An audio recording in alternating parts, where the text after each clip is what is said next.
levels is good. Daily Go Getimism show all up in your area. Hump Day Wednesday. Hold on. This is not going to work. This is, you know what? Remove that all together. Remove that all together because that's not going to. Okay. All right, we'll deal with that. Listen, Hump Day Wednesday, Daily Go Getimism show, and we're talking about this generation. This generation. They don't know how to love. They don't know how to forgive. I don't know, man. I'll tell you what. I don't like to really get on these Gen Zs a whole lot because I know that every generation has their problems. Every generation has their little quirks, their little issues, their little innuendos. They got their own style. And sometimes us old heads, y'all might not be old heads, but sometimes us old heads don't understand exactly what's going on. But if you really pay close attention and you think about how the adults thought about us when we was coming up, you start coming up with some answers. So, they have to find their identity or whatever. But I have noticed some noticeable or notable differences in the way that this generation, this current generation, these Gen Zs, I've noticed a difference in the way that they treat each other, the way that they feel about their parents, their siblings, their friends. There seems to be like a disconnect. I'm thinking that the ability to be able to halfway meet somebody, halfway know somebody, like through social media, whatever, which is a real thing in our lives right now. Like half-ass getting to know somebody and then being able to totally erase them from your lives, delete them, block them, and for a lot of people, they seem to be able to just forget about them. Now, maybe that's just our perception that they are able to forget about them, but from our visual standpoint, it does seem like they can just, well, yeah, that's somebody I used to know. That's somebody I used to care about. That's somebody I used to be with. That's somebody I used to be cool with. And then, with the stroke of a mouse or a keypad and boom, they're gone. Now, is it real? Is it really real? What we want to see about it, talk about it, get involved. These puzzle pieces right now. They're the back. We gotta talk about the youth, yo. They on some other stuff I got proof. Yo, just like Dylan Roof. Nah, we not gonna do that. I don't want nobody to be hurt. And everybody got feelings and they work. Yo, sometimes when you don't understand, you gotta take a better look at the woman, the man. I stand on my own 2 feet. And sometimes I feel like I have to compete with the forces of evil that are coming through. And I'ma talk to you. Tonight we gonna get it right. Now make sure that we're friends and no fight. Cause if we have to fight, you're not my friend. But I want you to be down with me until the end. Yo, so sometimes I count to 10. 1, 2, 3, 4, 5, 6, 7, 8, 9, 10. So you can still be my friend. And I don't want to be feeling bad about somebody who really just made me mad. Because feelings come in, feelings go. But I want the feelings always to be good and they show. Yeah. What's up with my people tonight? Yo, I'm going to get I said, what's up with my people tonight? Yo, are we going to get it right? I said, what's up with my people tonight? Are we going to get it right? I said,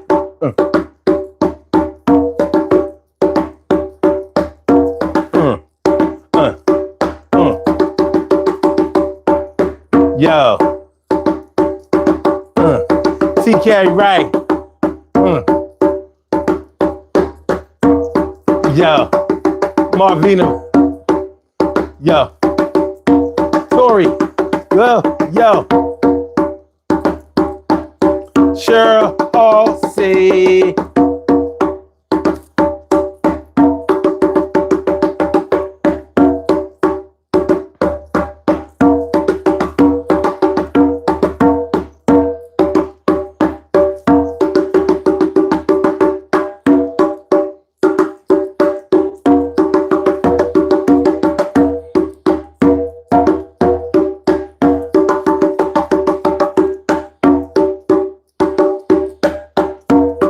Yeah, we gotta figure it out in 2025.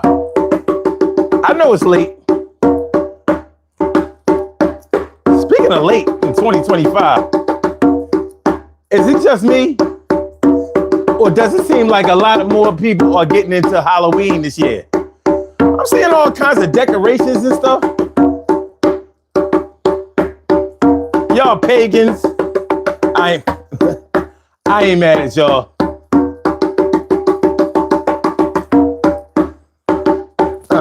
Yeah.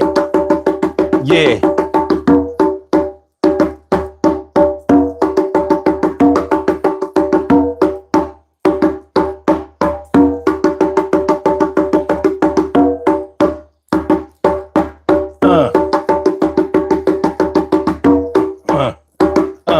Yeah.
Urban Therapy with Sun 752. Well, this your daily. It's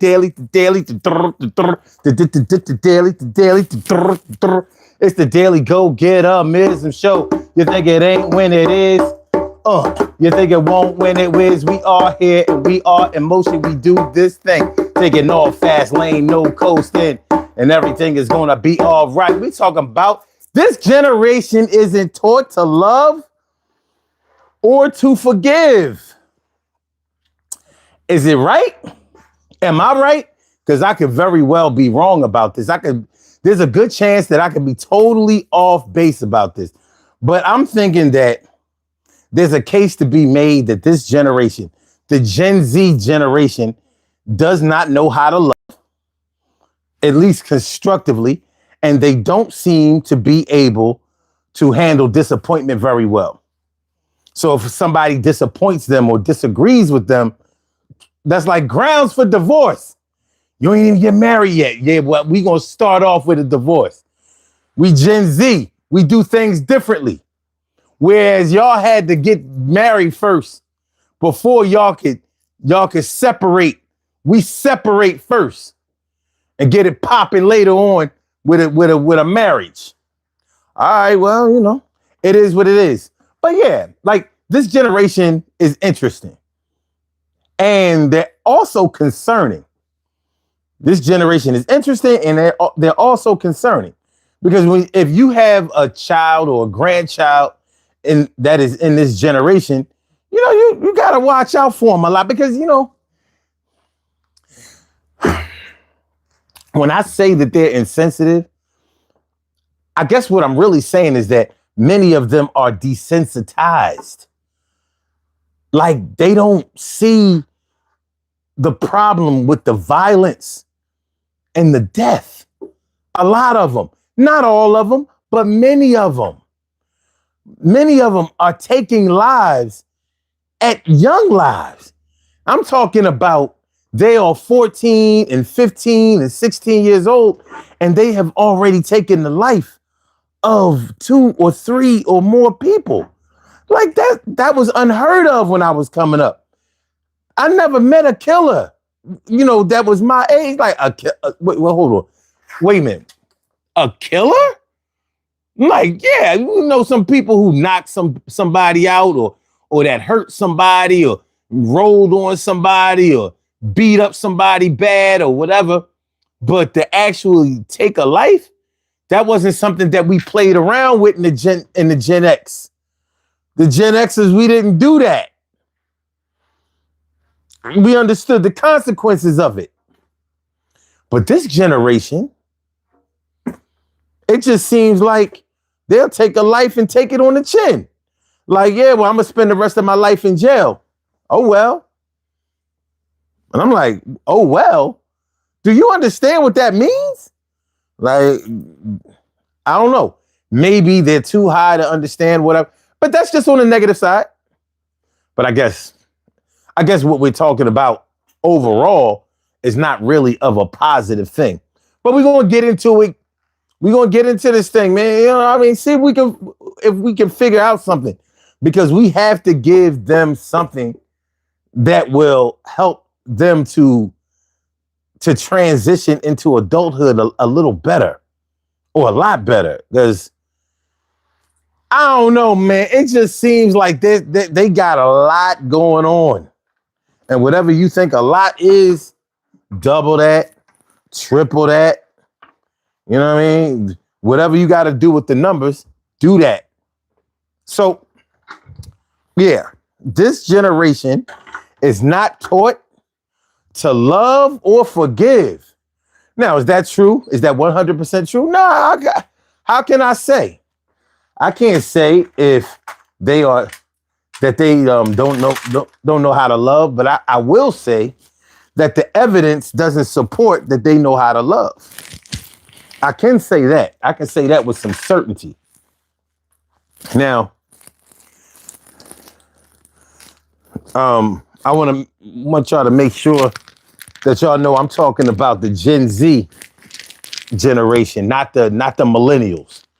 The millennials started in 1980.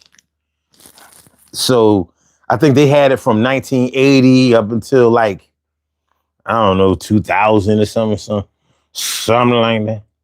Something like that. And then the Gen Zs. Oh, let me. Okay. What years do the Generation Z cover?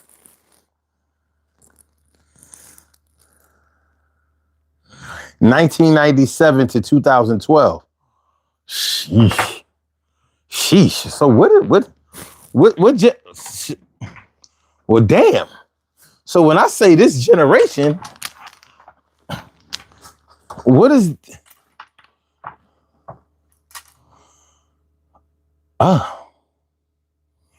Generation Alpha? That's what the current generation is called, Generation Alpha. I didn't even know that. I thought all of these kids were Gen Zs. We up to Generation Alpha. I'm sorry for my ignorance. I did not know.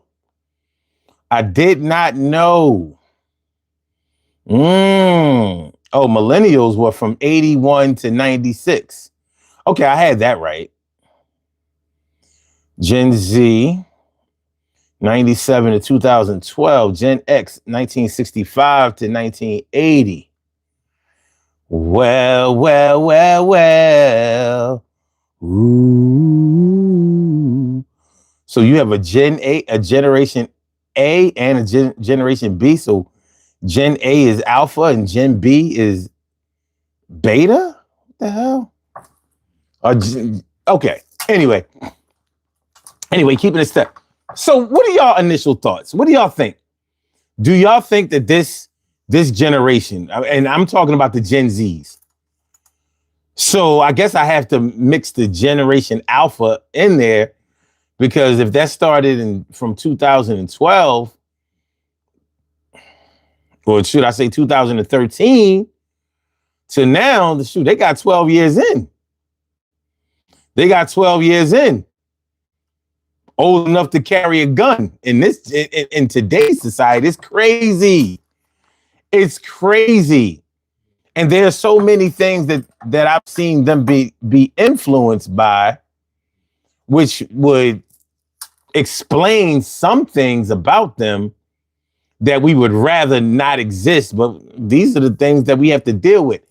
What up? What up? What up? Marvina Bigby, Cheryl Halsey, Tori 2200, T Carey Wright, morning, noon, and night. It's always great to have my peoples going directly into your site. And my man Jay Sloan, Jason Sloan, is all up in the house. What's good?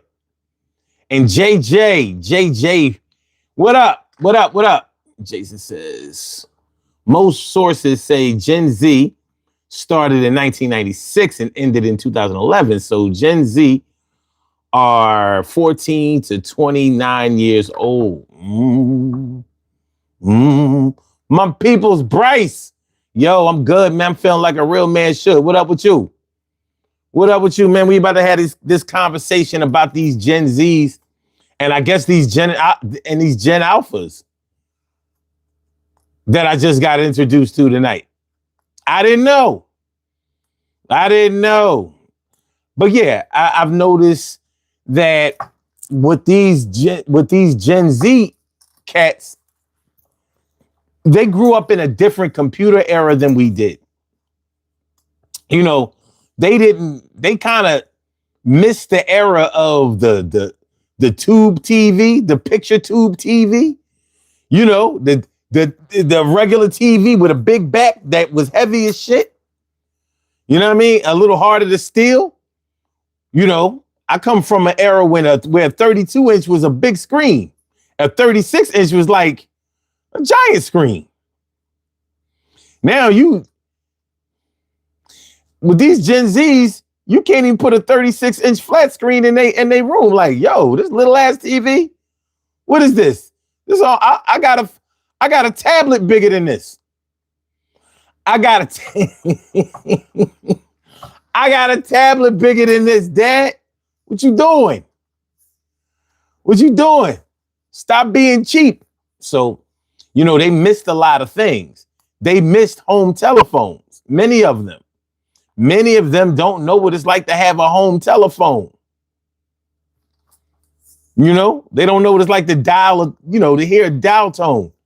Yeah, dial tone, you know.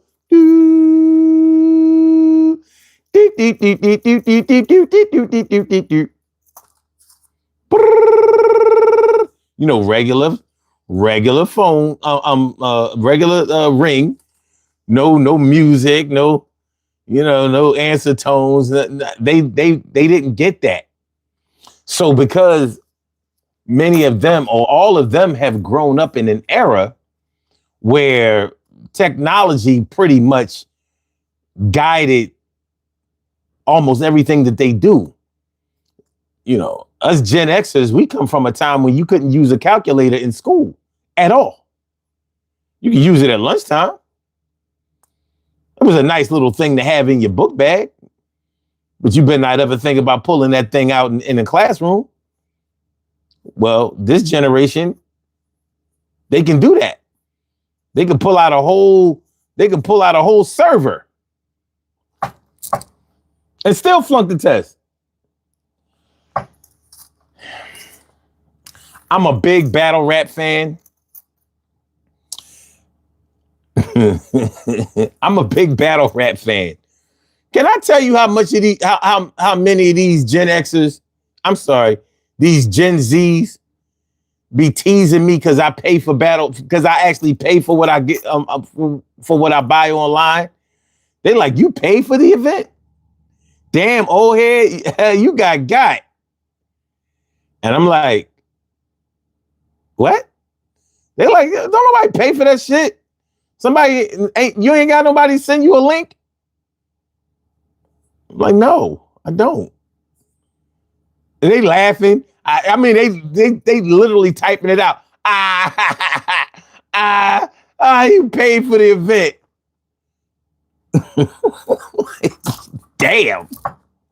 Now, I remember years ago when you could still buy music online, and I got clowned for buying. They were like, you ain't gotta just download the songs. I like, download them from where? Like LimeWire? That mess up your computer. Like, no, not no LimeWire. You don't know how to do that? Anyway, so that's how they grew up.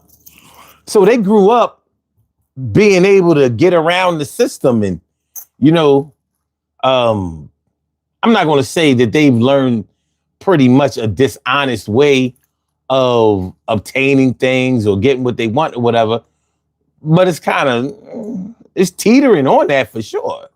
It's definitely in that vein, in that realm, it's hanging out. They hanging out with the lies and deception. But because they grew up in the swipe era, the swipe. You know what I mean? Swipe. They don't know what it's like.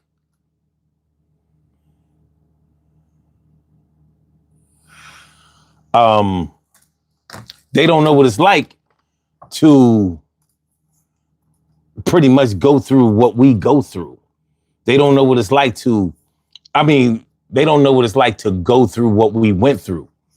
They don't really know what it's like to need each other because they have so much access to other people way faster than we did.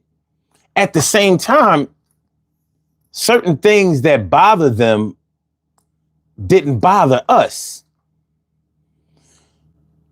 or didn't affect us as bad as it may affect them. For example, like they didn't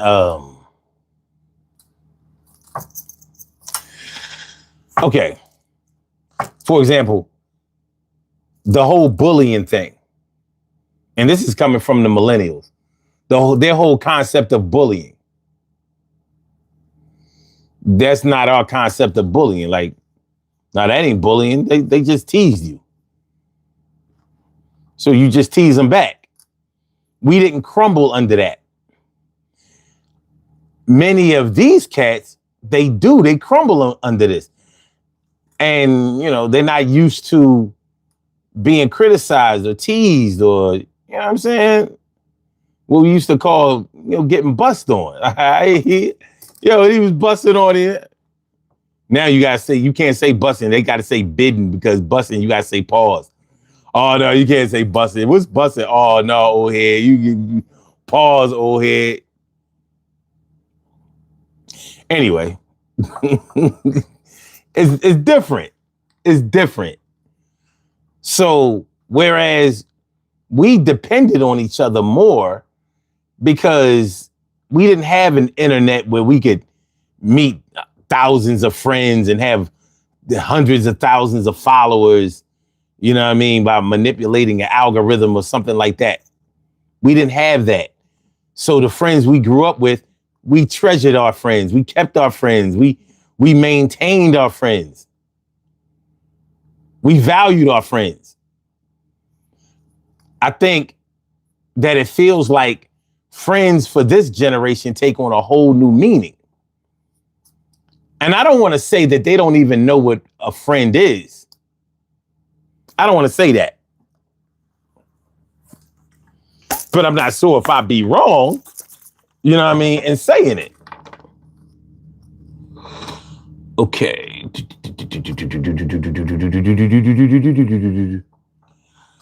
All right, JJ says, I don't think this generation has a lot of feelings towards others, but they are overly sensitive about anything that affects them. I agree with that. I definitely agree with that. And TK Wright says, this generation is so entitled. I agree with that. Wright says, I'm good, bro. This generation is something I can't relate to. Lack of guidance. They different. They are absolutely different. Make sure y'all hit that like button, y'all. Do me that one little favor. Hit the like button. I'd appreciate it. Bryce says, it's your money. That can't say nothing. I know, right? They can't, but trust me, they was giving it to me. They was giving it to me. Like, dude, I was like, because I was mad because I paid for the pay-per-view on a Saturday and they dropped the main event on YouTube on Sunday, less than 24 hours. I was like, what the fuck? I said, what? I paid $60 for that event. Like, at least pay some, you know what I mean? Pay some homage or in respect to the people who paid for it. How you gonna drop the main event less than 24 hours later on some free ass YouTube? What up, Dave Figueroa? Dave Figueroa, what up? What up? Figueroa.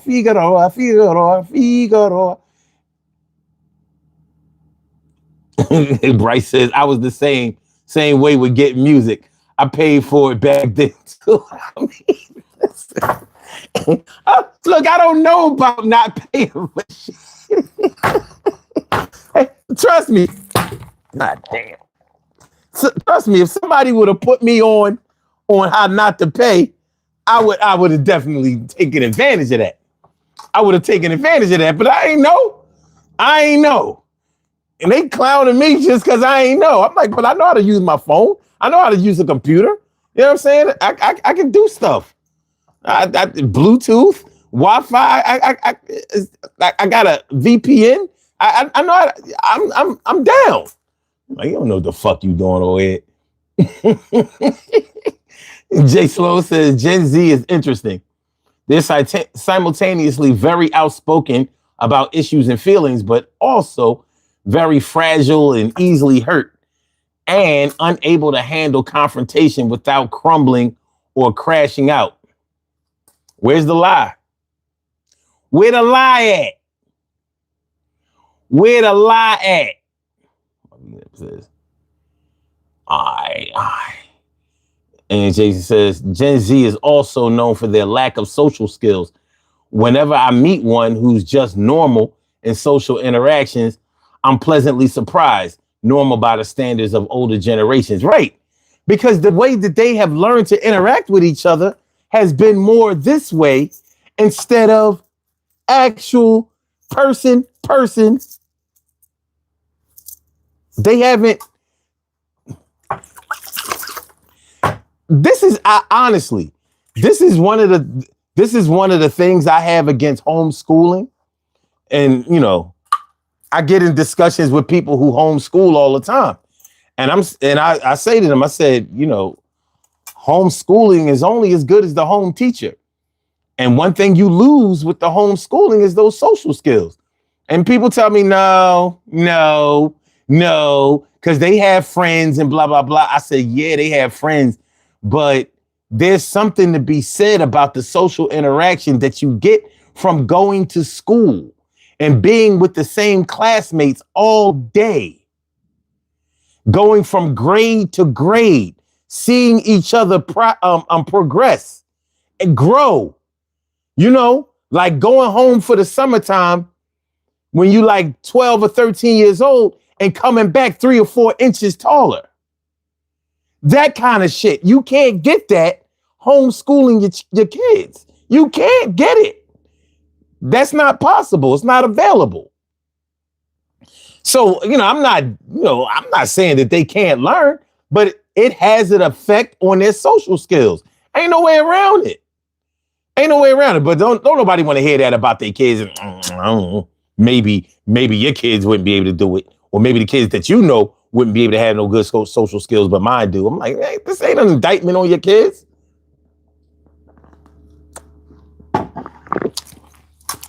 Shit, your social skills ain't all that either, ma.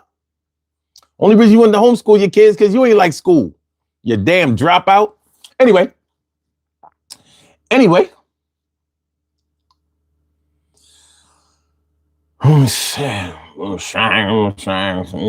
What up, my man Troy Diesel? Troy Diesel is in the house. What's going on, my dude? What up? What up? What up? What up? Señorita Ramirez. Señorita Ramirez. Señorita Ramirez. Señorita Ramirez. ¿Cómo estás, señorita Ramirez? ¿Todo bien? ¿Sí o no? Todo bien. Todo bien. Necesita.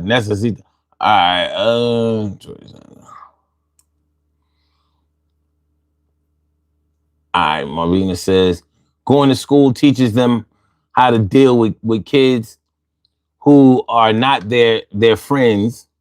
Oh, yeah, who are not their friends, just like dealing with people in work, people in the workplace for us. That's true. That's true. I definitely agree with that. JJ says, Grammy is the new friend. she going to prom with she going to prom with Junior in the basement. Yo, you gotta chill.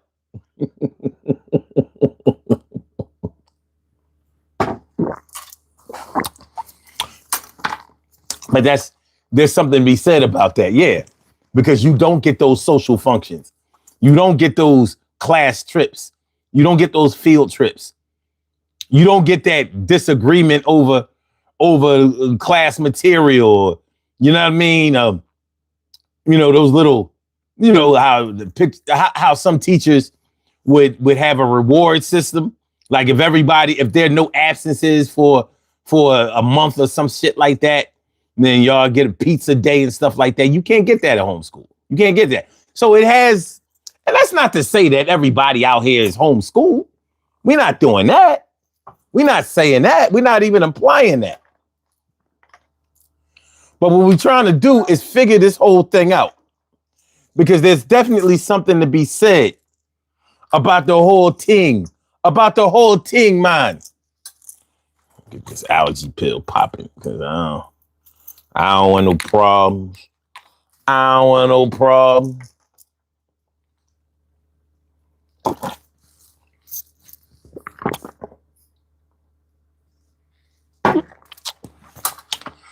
And we good. We real good, you know what I'm saying? But yeah. Yeah.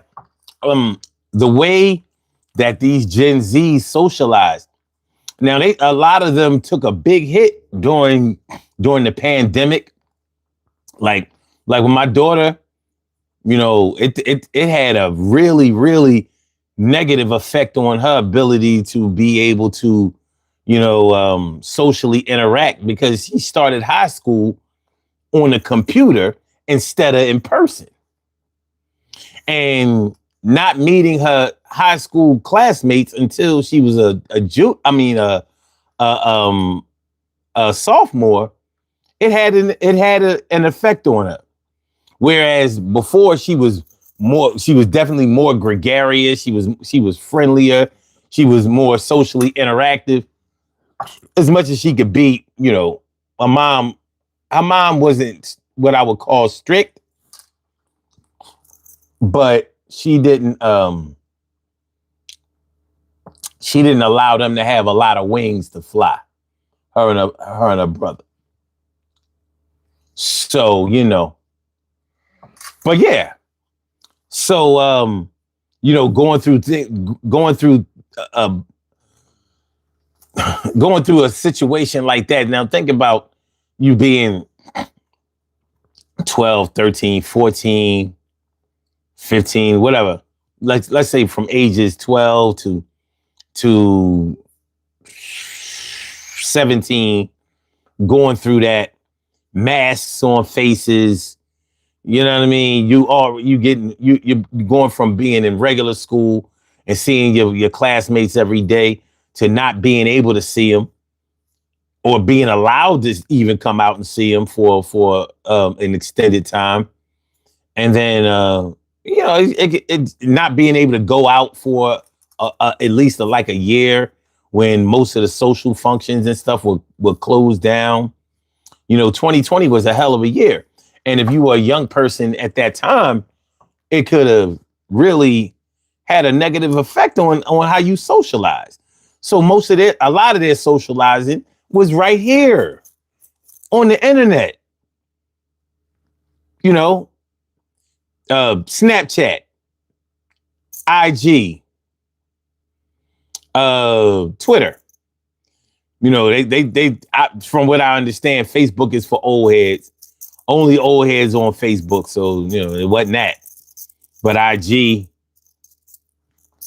that was definitely the home for millennials and for Gen Zs. So they've had some challenges. So you know, sometimes the best that we can do is try to understand what's happening with them, and maybe think about a little bit of how it would have affected us if we were in the same type of situation, which is hard for most of us to fathom. We ain't fathoming it. Jason says, if you barely get through school and you have the IQ of the average squirrel, how the hell are you gonna homeschool somebody? Society is doomed. And that's a fact, man. And I'm trying to figure out how did anybody who got through 12 years of high school think that you're going to condense a whole day of classes that you either went to or skipped into like a homeschooling situation. If you don't have structure, you can't teach anybody. You can't homeschool anybody. If you can't really keep a schedule yourself, if you're the type of person that pushes the snooze bar on your alarm clock, you know, 5-6 times before you can get your ass up, how you gonna homeschool somebody? You a home fool.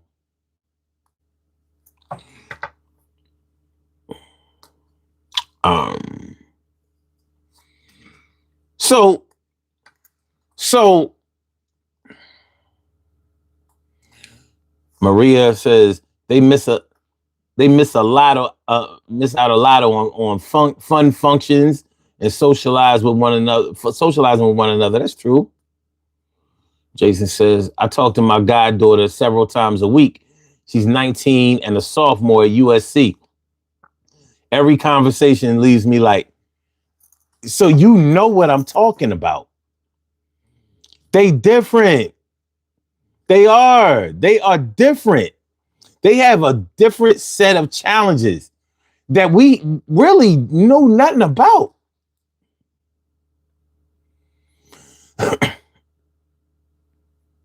They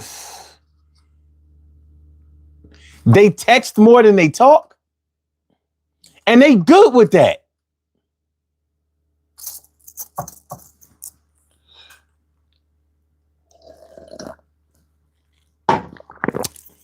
Now, I know some full-grown, middle-aged adults that try to get away with texting all the time instead of talking. I'm like, no, we're not doing that.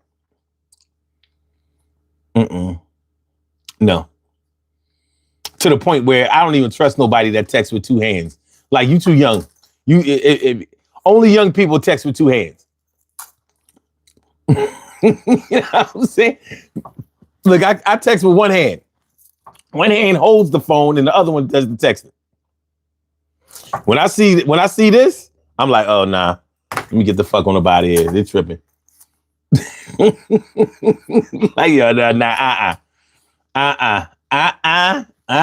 First of all, when you text with two, any and everybody I know that texts with two hands makes a lot of grammatical errors, and they use absolutely no punctuation.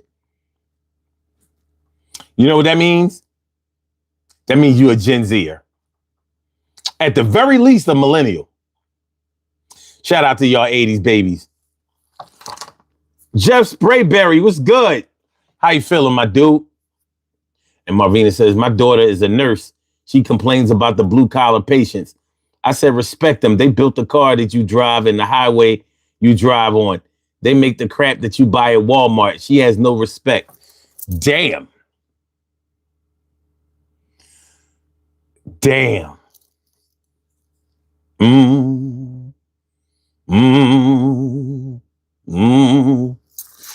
Jeff says, do you remember when they first came out with texting with the flip phones? That was fun. Yo, when they first came out with texting, remember we had to pay for the shit. The text wasn't free. We had to pay for the text messages. You know what I mean? So you had to limit some of them texts. Them phone bills was off the chain.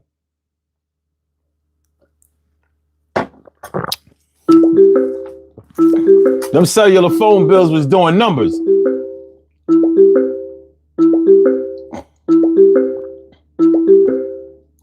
You have a call from Troy. Triz. Years What up? I said to myself, I'm going to stay up tonight. I said, I'm going to stay up tonight. My bed was like, no, you going to sleep. I said, no, the fuck you not. You're not taking over myself. What's going on, everybody? So what I know I'm feeling like a real man should. Everything is good. What you got for us tonight? Look, man. First and foremost, blessings to everybody in the chat. I like to say, I was shocked tonight by something that changed the world. The Sixers beat their first game of the season against the Celtics. That shit was amazing.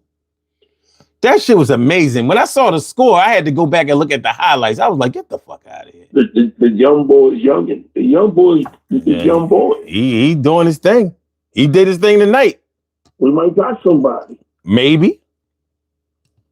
We'll see. We'll see when they get a little bit more tape on him. But he was putting the ball in the basket. That's all you got to do. That's what makes you good. As long as the ball hit the rim and go in the hoop. Anytime nowadays when the Sixers beat the Celtics, that's major. Yes. Especially the first game out the season. I was like, what?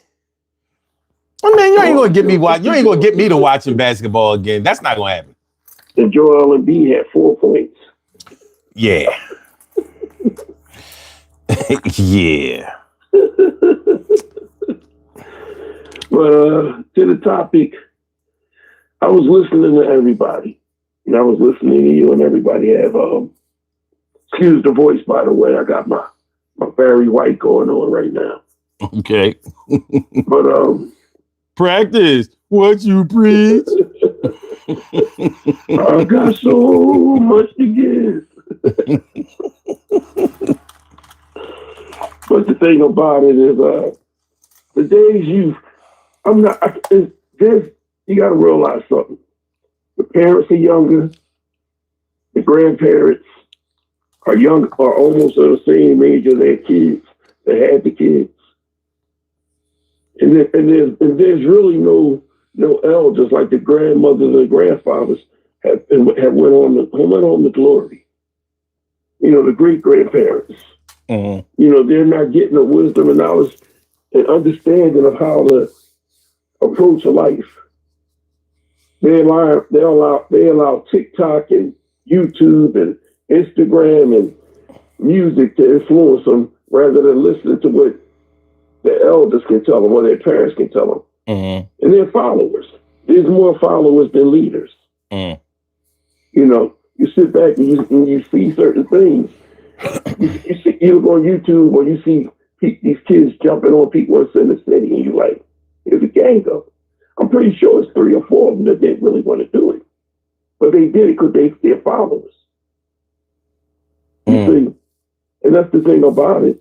Back in the day, and the number one word that goes on in society that don't nobody use is accountability.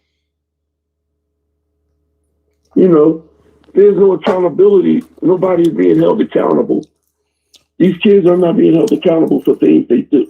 The system, they make them feel like they can do what they can do because they know the system. Well, if I commit this crime, I'm a young person. I ain't gonna do nothing but go to young jail. No, these kids out here are committing murders, dog, and they doing Yes. life sentences. Yes, yes. But see, we know that, but they don't think that. I've seen kids on YouTube laughing in court, thinking they're gonna get off because they're kids. But that's what we talking about tonight.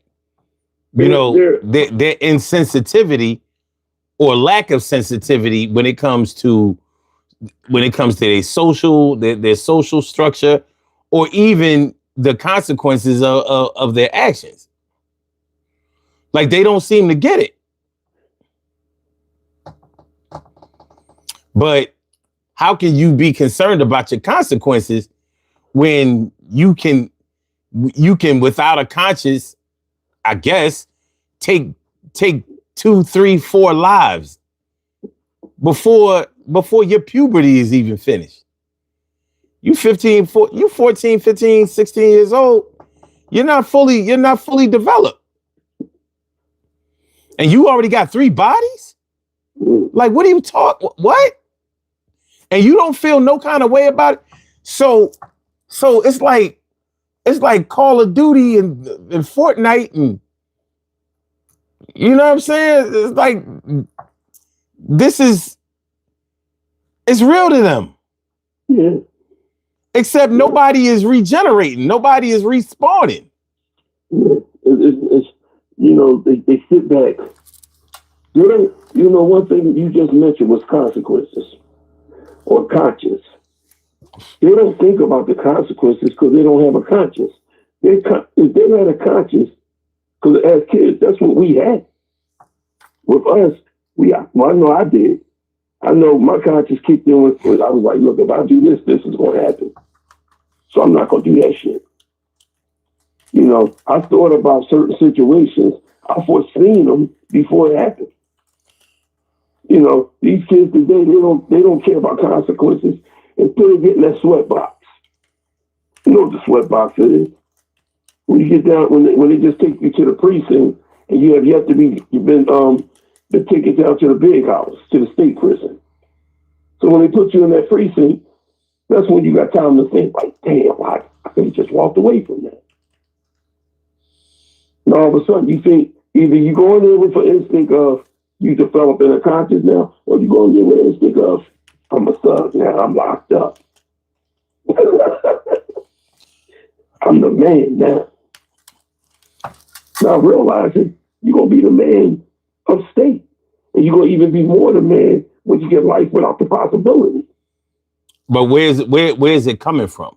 It's coming from society. It's coming from lack of listening. It's coming from parents being younger. It's coming from they feel as though, the followers. There's a lot. These kids today, there's a lot of followers. There's no leaders. There's nobody. I was in an Uber yesterday. I was talking to this young guy, 26, by the way. So I'm busting it up with him. I talked to him. So, we was just talking. So he mentioned God. I was like, wow, it's good to know that somebody in your generation understands God, because it's very rare that a 26-year-old mentions God when you're talking.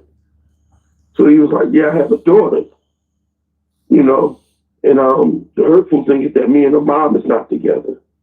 He said, but what I learned from it was not to self-indulge myself with lust, because there's consequences behind it. I sat in the backseat and started clapping for him, because at least you learned something. Your child is not a mistake, though. We're not going to say that. We're not claiming that. But the fact that you was able to wake up and say, I'm not going to get myself out there until I get married. I said, it's going to be hard. He said, it's hard. I said, I'm doing that. But if that's your choice, I applaud you on that. Because there's not too many of y'all 26-year-olds that develop conscience and make a decision based on what you know was wrong, and you're correcting the wrong. other than the fact that you had a beautiful baby out of it. Well, You know, so at least there's a wake up call with some people. But that's just one out of 100. yeah, well, a 26-year-old is a full-fledged adult. I'm not even Right. really I'm not really talking about them. Well, you want to talk about the younger generation. Listen, They the ones in trouble. they're the ones. But see, the thing about it is that, but the ones, the 26-year-olds are the ones that they follow behind that generation. They follow behind that generation. There is nobody like we when we was growing up and we had old heads. Our old heads would be like, no, we don't want you on the corner, or no, go right go in the house. We get ready to take care of some business. Their old heads is like, y'all, no, y'all can chill out here. Matter of fact, let me holler at you, young boy. Big difference. They're not protected. We were protected by our old heads. They're not protected by their old heads. Troy, we grew up in the crack era. We wasn't protected No, by no old so- heads. So we grew up in the crack. Well, we grew up in the crack era. But the thing is that I know where I grew up at was one of the worst neighborhoods in Philly. And at the end of the day, I was protected by the old head. No, I know what you're saying, but you know, look, I don't want to sugarcoat what we went through, because I mean, we was No, getting no. By no son. I'm not sugarcoating that shit. here's the difference. Here's the difference. In the 80s, we grew up in the crack era, but we was getting money. It was about getting money. We wasn't encouraged to shoot nobody or kill nobody. That was the difference. This generation is going out. It ain't even about no money. They going out and murking somebody like it's a game. You know what I mean? It's over internet beefing and online beef and all that. Like this shit is insane. But it's also over. It's also over the old school thing of territory. It's also over neighborhood territories. And just like back in our day growing up, same thing. Everybody did like for instance, I grew up in South Philly. Tasca Projects, Fort Wilson Project, 20th Street, Fort Over and Point Breeze, 7th Street, Fort 5th Street, and they 2 blocks away. It's always territories that's fighting each other. And now with the so-called, even though drill music has slowed down, because I've heard a lot of it as of lately, right? It's still prominent in these young boys' minds. You know, I have yet. It's very rare I walk by a young boy and I don't smell weed. You know, because they're influenced by what they see, what they hear, instead of being influenced by the mothers, the parents, the grandmother, grandfather, the teachers. They want to be influenced by what other influences that's not beneficial to them. I don't know. And that's the hardest, and that's the hardest thing. You know, the hardest thing is to protect your children for what, like my twins, my 13-year-old twins. You know, I'll protect them, but they protect themselves more than anything. They protect themselves more than anything. You know, and at the end of the day, it's up to us as elders to make sure that we can do whatever little bit things we can do to try to tell them something right or tell them something that can be beneficial to them. All right. Okay. So we're really talking about. All right. So the title of the show is "This Generation Isn't Taught to Love or Forgive." So when we talk about the inability to love or forgive, we're talking about a certain level of insensitive, being insensitive. So we're trying to figure out what's making them that way? Can I ask you a question? Where does the teaching of love start at? Well, I'm thinking it should start in the home. Here we go. But there are different ways that people express love in different ways. So you can't really, judge that from one household to another. But what I'm saying is this: when I say that they're not taught to love or forgive, what I'm talking about is the way that they love, the way that they express love is probably a lot different than the way that we express it. What up, my man, James Florian? What's good? It seems to be a lot different because they don't have the social interaction that we had. We had up close and personal, face to face. If I like a girl, carry her books home from school interaction. You know what I mean? If I go with a girl, everybody know I go with her. We had that. They meet a lot of their friends over the internet. They think that they know people that they've never stood in front of. And this is what they grew up on. Here we are. We went through the organic way of getting to know each other. And, and we're watching this whole thing. Like, okay, for example, Troy, nobody listening to this show knows what you look like.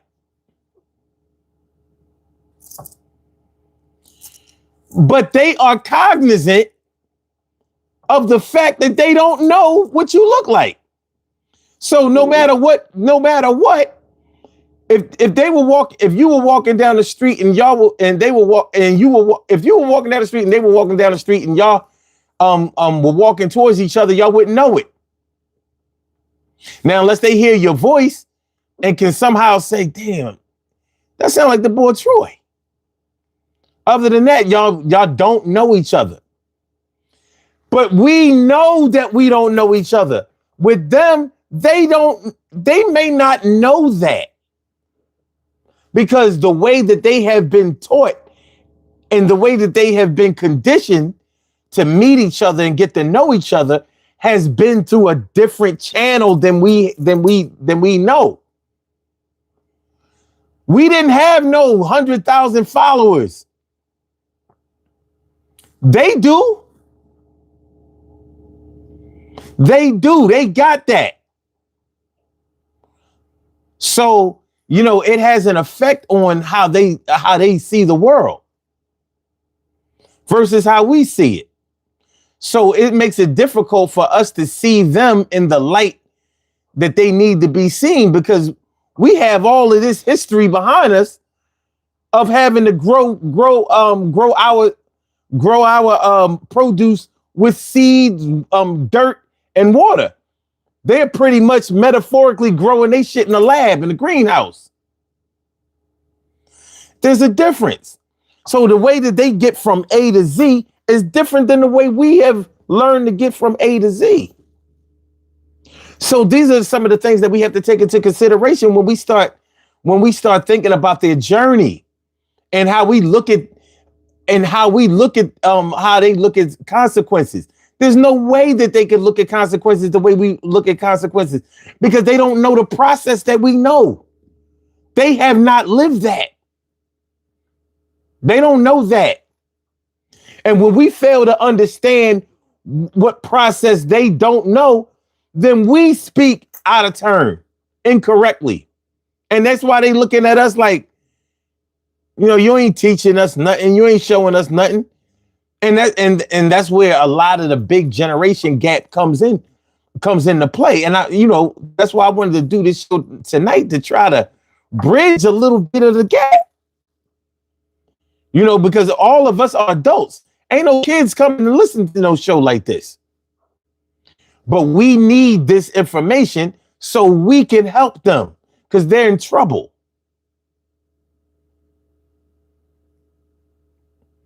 You understand what I'm saying? I got you. I do think I'm getting what you say, talking about, but I'm also I'm also going to the household. And I do believe that it does start in the household. I understand that technology has changed through the years. I remember texting on an alphanumeric pager. I remember I had one of the first ones when they first came out. Mm-hmm. Me and my boy had a pager company. You know, and I can understand that technology has taken over society, and there's a generation that just knows more about technology than they know about anything. But technology shouldn't take over a conversation with your kids, telling them you love them. Technology can't take over that. Technology can't take over an intimate conversation with your daughter or your son. You can't text that if they're living in your household. So at the end of the day, if you're having conversations with them, if you being a parent, if you look at like teaching, you telling them you love them is part of them knowing how to love.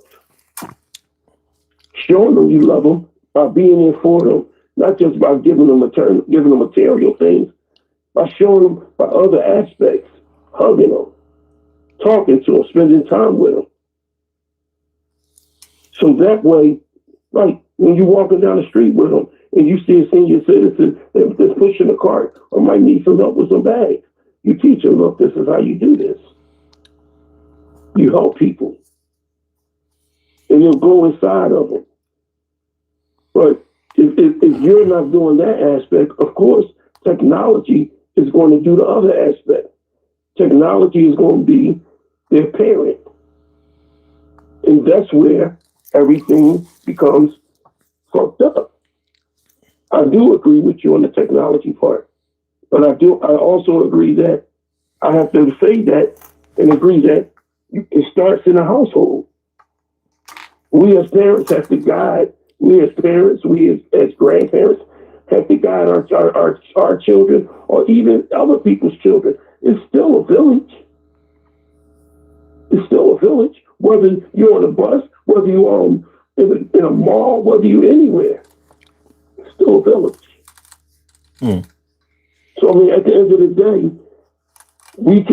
I'm not saying step in harm's way, but what I am saying is, if you see something that's going to get ready to go wrong, pull somebody coat to them like, yo, it ain't even called for, man. Don't do that. Because you know the outcome. And what the outcome going to be, you're going to be locked up or somebody going to get hurt real bad. That's the difference. You know, and even in your household, you have to teach your children, your daughters to be queens and your sons to be kings, and you have to teach them, you have to show them love. And maybe if you show them how to lead, 4 or 5 of their friends will walk, they walk. You know, but that's the thing about it. That's where the love comes in at. That's where the forgiveness comes in at. But if you don't start at a younger age, when they get older, there is no starting. Technology in the streets can get to your kids better than you if you don't get to them. Believe me, I've been part of that. I've seen that. Even with my oldest son. I just told you a story of something I'm going through right now. Yesterday.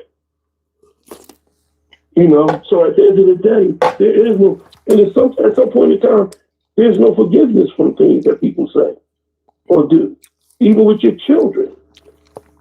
Okay. So speaking of that, so you say at some point there's no forgiving, but it seems like they get to that point way faster. And what they are failing to forgive for, a lot of times, are trivial things to us. Mm-hmm. You know what I mean? But the ability for them to just delete people out of their lives, to just block all access to them outside of the physical, you know, the phone, the internet, you know, whatever, you know, the ability to contact them the ability to just be able to block them seems to have crossed over into their psyche. And they are living by a different set of rules and standards. Because that's the truth. Because they may have already not known somebody very well. But as soon as somebody has disappointed them or disagreed with them or they had a falling out, the kind of falling out that other people wouldn't have really fell out about. Mm-hmm. It could be just ideology. Like, I don't know, saying like, Lil Yachty is better than Young Thug. Like, oh, somehow I ain't fucking with this boy. Block. You know what I mean? That little funny thing, like, I blocked this dumbass. I ain't trying to hear it. But that's how they literally live. So they are used to throwing people away. And when you get used to throwing people away, less and less people have concrete value in your lives. But this technological world that they are being reared in is teaching them a different way of coping, of dealing with each other. So they fully have the ability to not cope or deal with each other. Well, even if it's... I'm gonna give you for instance, and I'm sorry for cutting you off, right? So I told you this story, man. A couple months ago, back when Father's Day came, my oldest son texted me, "Happy Father's Day." And I'm like, texts me. He's 34, going on 35. Now, this is not even this generation, but he has a son. So now he texts me. I text him back, "Happy Father's Day." There was no phone call, no nothing. So I turned back around on Monday. I called him. And I was like, "Son, this is not to cause any type of confusion or disagreement, but a phone call is more suffice and more personable on Father's Day." He said to me, "Well, I had 42 other people that I had to reach out to and tell them Happy Father's Day." I said, "Well, you should have called me first. I'm your father." He said, "Well, why didn't you call me?" I said, "You're not my father." How it goes is, this how the norm goes. You call me. You say, "Happy Father's Day, Dad." I say, "Happy Father's Day to you, son." And then I turn back around and I say, "What you doing today?" You tell me what you're doing. I tell you what I'm doing. I say, "We can meet up later, but if we don't, enjoy your day." That's how it goes. So now he's 35. He has a son. If he's allowing technology to control him by through just text messages, he's handing that down to his son now. Instead of saying, "Let me make this phone call," or "Let's meet up and talk." I hate text messaging. I hate it because text messaging don't tell you an emotion. It doesn't. Text messaging just tells you what the person is saying. But the emotion behind it doesn't tell you. Unless you use a profanity. Well, or punctuation. Yeah. That helps. When I text you in big letters, right? Like I text in the chat with big letters.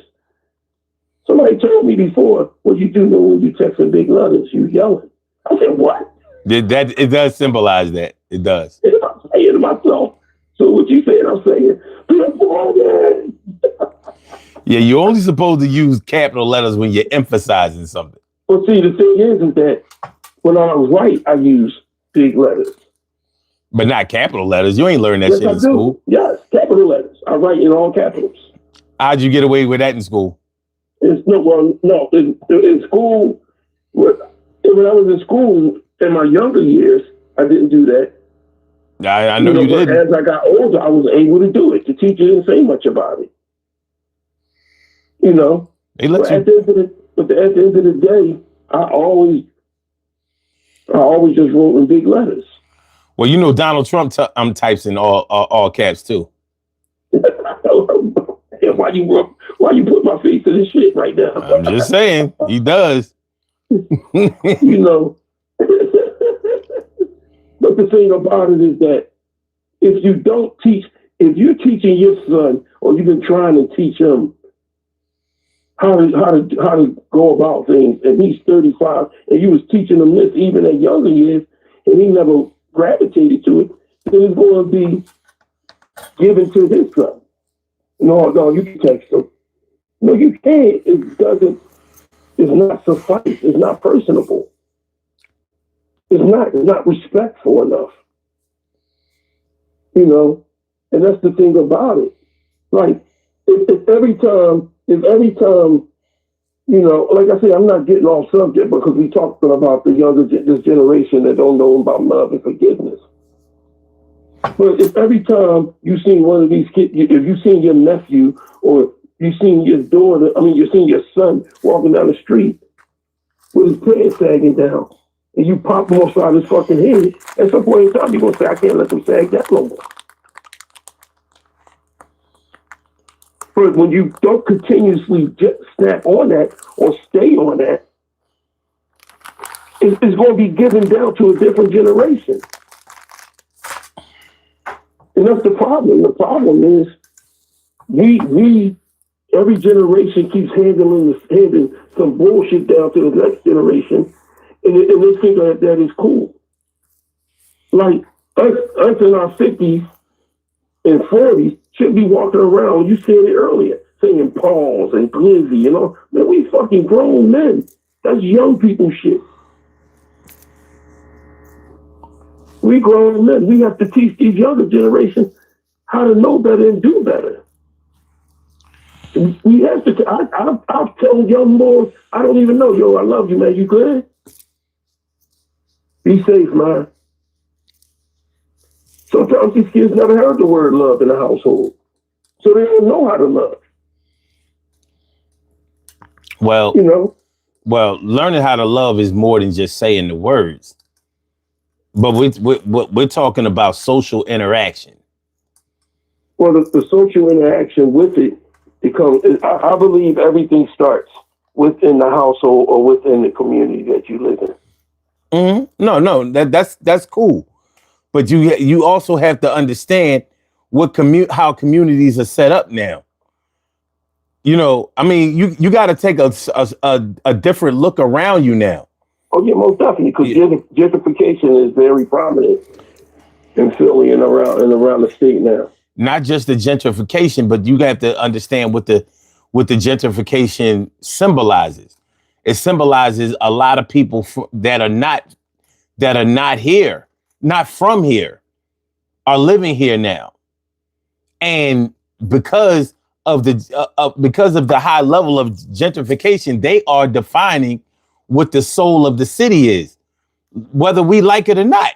Many of us who are homegrown have moved on to somewhere else, down south, out the Midwest, wherever, you know what I mean? Delaware, Jersey, whatever. And now the transplants are the ones you hear talking about what it's like to live in Philly.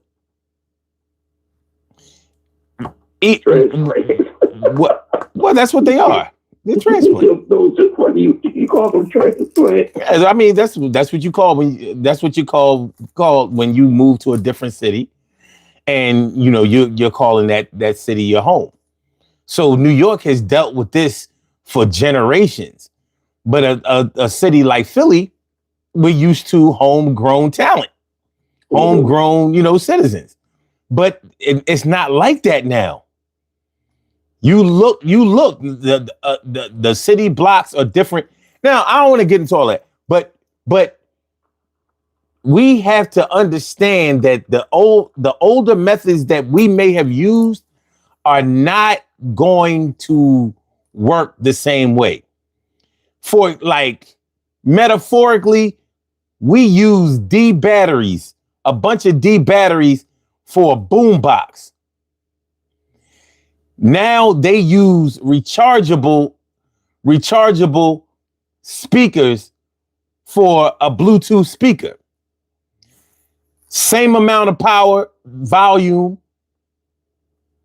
it still cranks out the same sound, but from a totally different source. We have to understand that.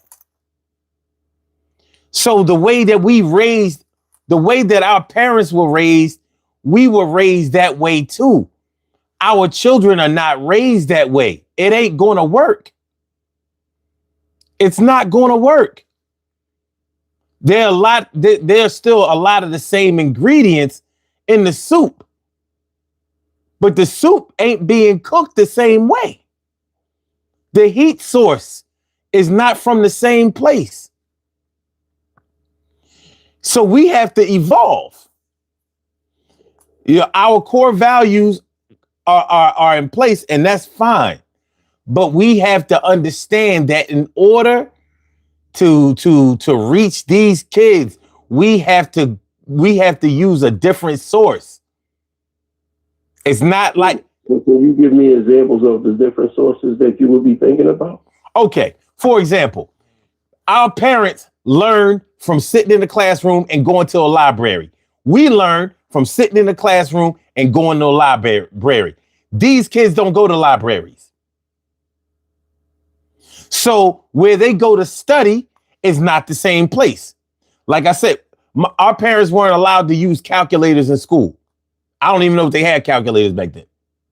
But they wouldn't have been able to use them if they did. We weren't allowed to use calculators in school. These kids are allowed to use a whole laptop. We have to understand the differences. So the things that they're learning, we have to learn this. We have to learn too, to see which way that the pathways in their minds are going. Right now, we have no fucking idea because we're thinking in the way that we grew up. We ain't going back there.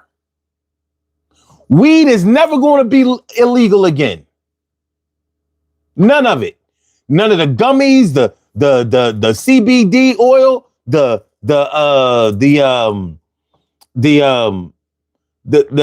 skunk, the chronic, the kush. None of that shit is going to be illegal again.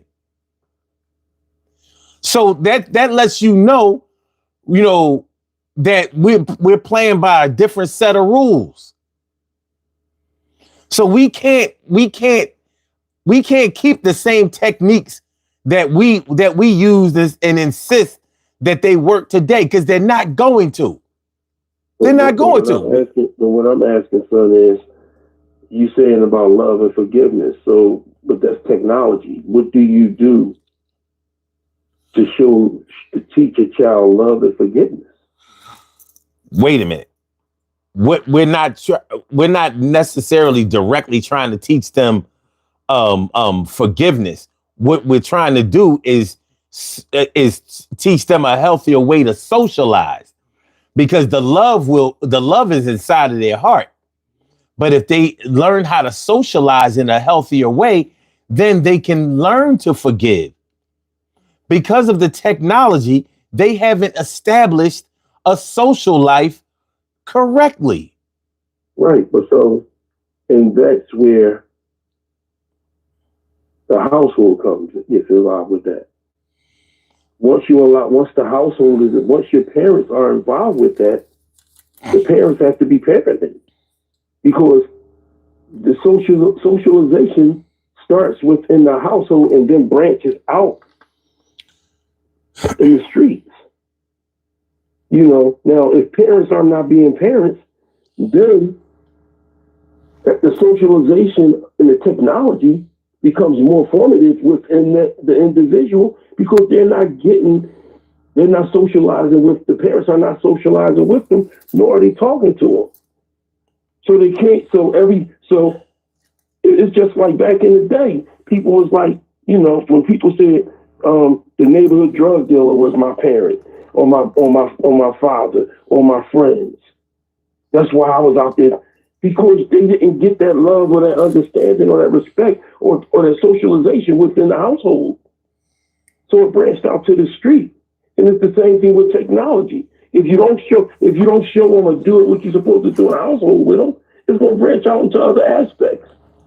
So the socialization part is going to be given to technology and listening to the rap music in the neighborhood thugs. That's going to be part of their who they follow behind. It's just my thought process. You're not wrong. I'm just trying to get you. You're not wrong about it coming from the house or starting in the home. What I'm saying is we have to improve the home and upgrade the system in the home.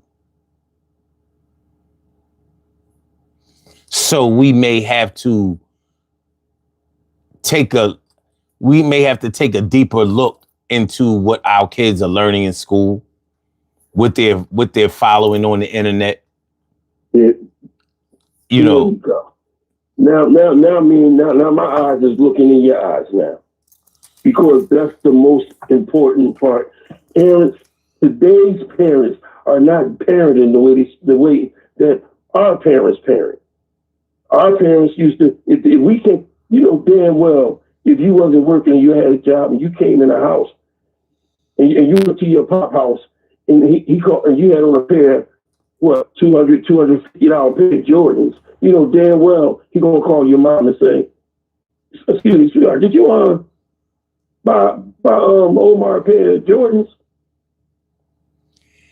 That's part of being a parent. They have to. That's our old school. The old school way needs to improve in the household, but it has to improve with looking on the technology part of what they're doing, and also still keep the old school thing and searching your room and searching the house and making sure that you're talking to them and socializing and explaining to them, this is why I'm doing this. It's not because I'm trying to be a pain in your ass. It's because I love you and I don't want you going in the wrong path. I got to do this. So that's the part me and you are, that we can agree on that. A lot of things you're saying is true. But that right there is something that I always focus on, that the parents have to be parenting. Yeah, but the parents have to grow themselves. Parents can't just look at themselves like, all right, well, yeah, I've gone through my life process. I know all I need to know. You can't do that, because we're living in the same world that they're living in. They're just living in a different section of it with different teachings. But how are we gonna show our, if we don't, okay, let me put it this way. How you going to check to see what your child is doing on the internet when you don't know how to use the internet? True. Many of us don't. You know how many motherfuckers our age don't, got these high-end phones, got a $1,500 phone, don't know how to use the motherfucker, don't even know how to click on the other line and click back without hanging up somebody. Got the latest iPhone, got the iPhone 19. Shit don't come out till 2024. I mean, well, we're in 2025. Let's say 2027. You know what I mean? But real shit. We don't know how to do what they do. We have to learn how to do the things that they are doing. That way we can devise a program for them so we can reach them. Right now, there is a big synapse.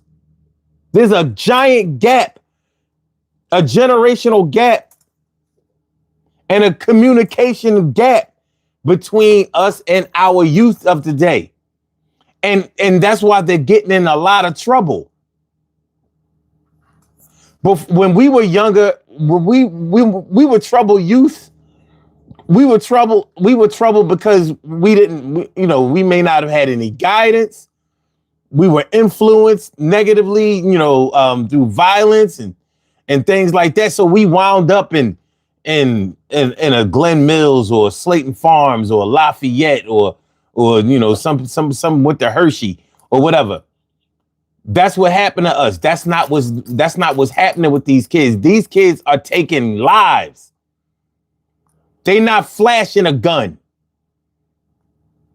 When when one of us showed up to school with a gun, and if it was found out, it was a big deal. The cops came, we got locked up. We, you know what I mean? We, our parents had to go to court and all that kind of shit.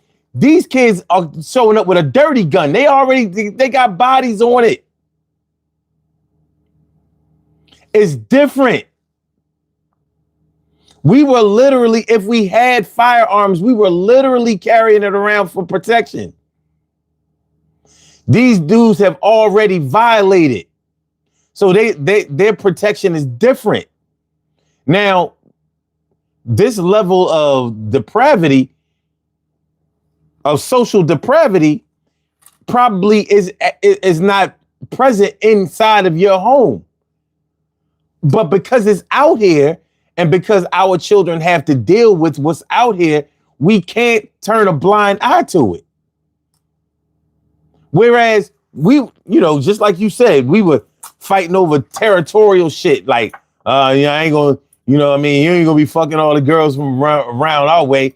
You know what I mean? You ain't from around here. We ain't even fucking them yet. That's different than, yo, you know what I mean? We got beef with them cats over there. They killed 3 of our boys over nothing.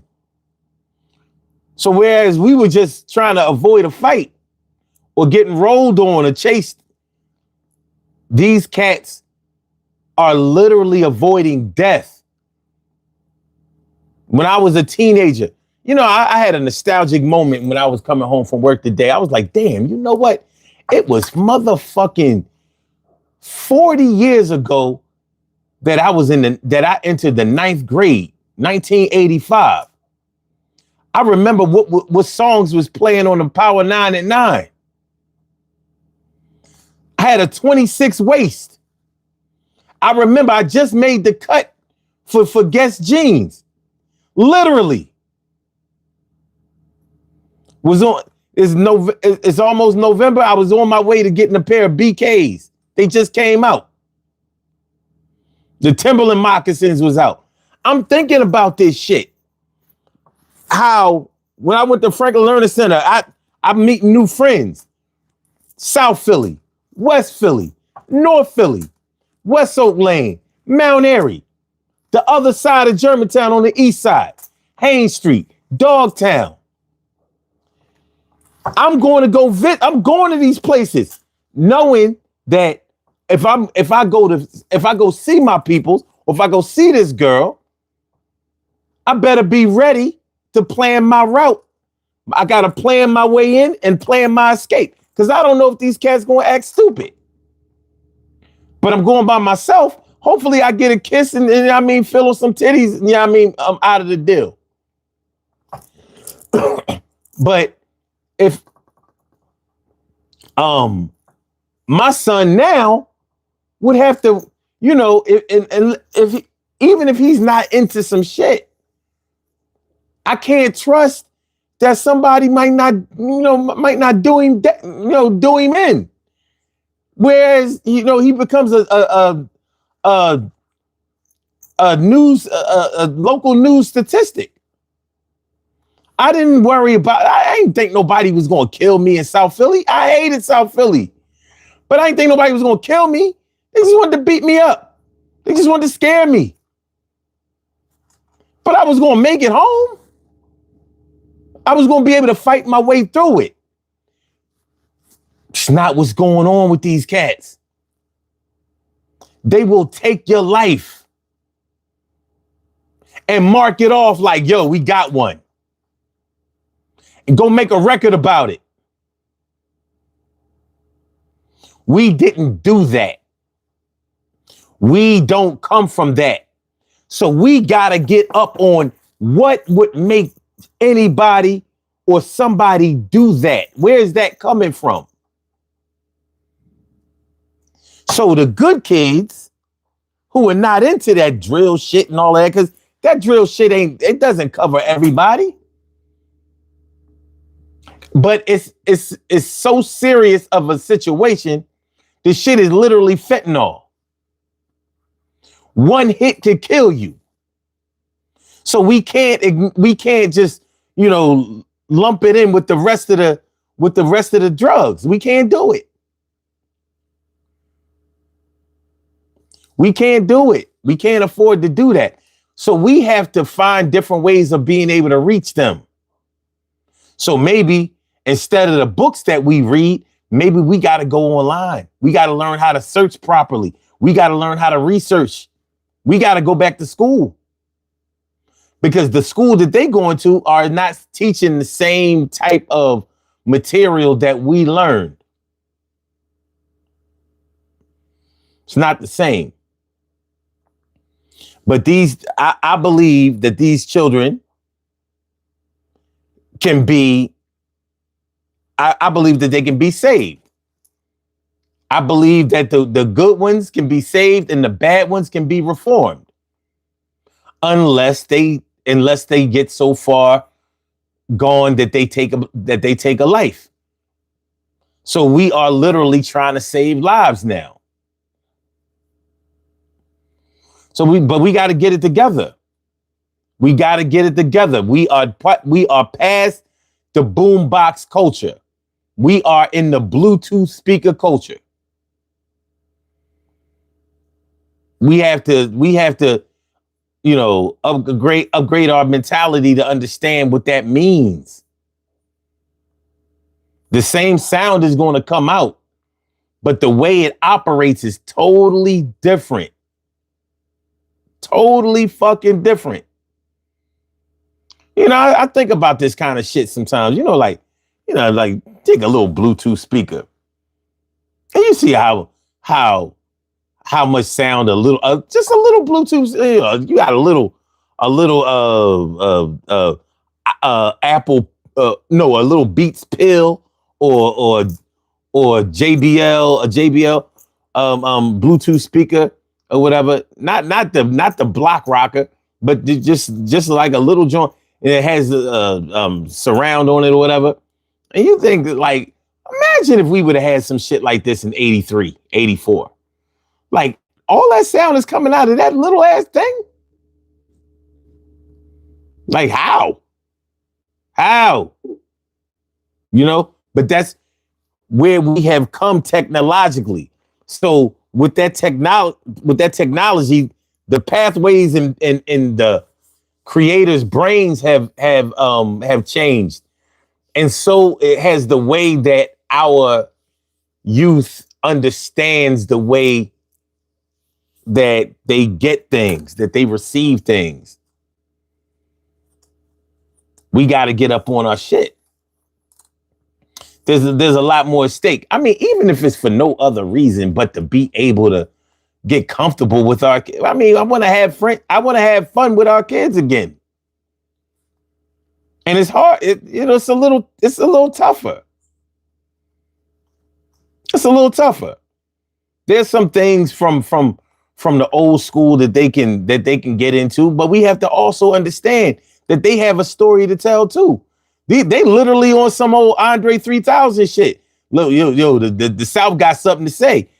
You ain't lying. You do. I hear you. So just like he was saying that he's gonna make the East Coast and the West Coast respect the South, and he did that. These youth are crying out the same way. Like, no, y'all gonna have to step this thing up because we next. We are now and we're next. Jay Sloan's talking about something. Your math is off. You're so old that you were a high school sophomore 40 years ago. I know that because I was a freshman 40 years ago, and you're even older than I am. Yes, but you have to remember that I flunked in Henry. So I was supposed to be a freshman in 84, but I wasn't. So I was a freshman in 85, but I still graduated in 88 because I did some shit to be able to graduate on time. Yeah, so that's how that happened, Jason. See? You ain't know that part. See, we wasn't as close in middle school as we was in college. That's that central education over there thinking he know everything. But yeah, So yeah, it was 85 all right. But yeah, yeah, shit was crazy. Shit was crazy. Uh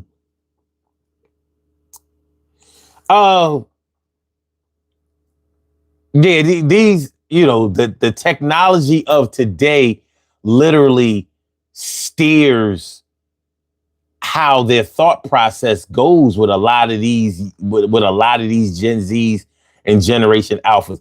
See, it wasn't like that with us. The tech, you know, we came out. I mean, we came out. Computers came out in you know, we were really popularized the personal computer in the 80s and all of that, but it didn't shape us directly the way the technology of today does with them. We were still using things that had buttons and knobs.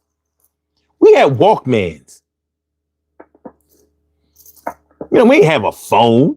We couldn't talk to people. We couldn't see people who weren't there. You know what I mean? Like this, we literally live in the episodes of the Jetsons now. We didn't have that. We didn't have that. And sometimes we forget that we didn't have that kind of technology.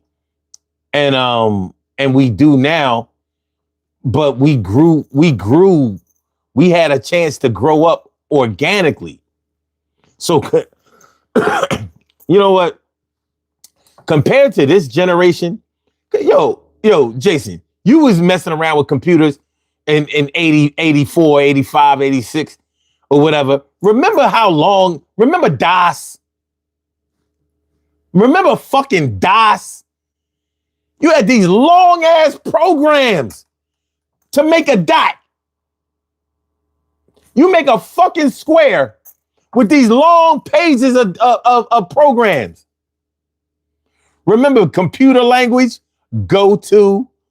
I remember I had a Texas Instruments, an Atari 800.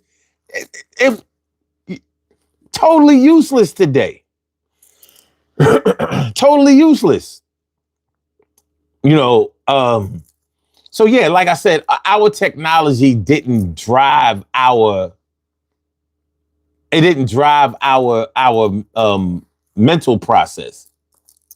We still had a radio. We still had to press play. There was no swiping.